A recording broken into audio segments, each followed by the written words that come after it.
Bəs övladlığı götürmə prosesində bu qeyd etdiyimiz bu mərhələlər, bu proseslər uşağın mənafeyi baxımından necə tənzimlənir? Yəni uşağın mənafeyinə hansı töhfələr verir? Övladlığa götürmə zamanı uşağın fikri nəzərə alınır. 7 yaşdan yuxarı uşaqların razılığı tələb olunur. 10 yaşdan yuxarı isə uşağın fikri tələb olunur.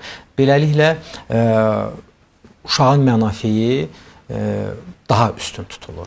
Və övladlığa götürmə prosesində əsas məqsəd odur ki, valideyn namizədə uyğun uşaq yox, uşağa uyğun valideyn namizəd təyin olunsun. Və sistemdə buradan, bəli, biz bilirik ki, yəni illər əvvəl adətən cəmiyyətdə belə bir yanaşma var idi ki, məsələn, kimsə uşaq götürmək istəyəndə, övladlığı götürmək baxım seçim götürün, belə baxıb seçib öz tələblərinə uyğun uşaq götürürdü. Biz artıq bu yanaşmanı dəyişə bilmirik.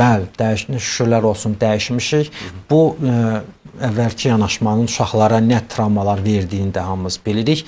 Bu baxımdan sistem elektronlaşmadan sonra uyğunlaşma mərhələsində valideyn namizədlərin istəyi ilə uşağın mənafeyinə uyğun elektron uyğunlaşdırma həyata keçirilir. Və bu uyğunlaşdırma nəticəsində uyğun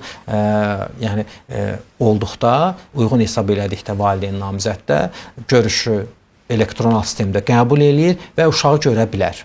Və həmin görüşdə də yenə sosial işçi iştirak edir.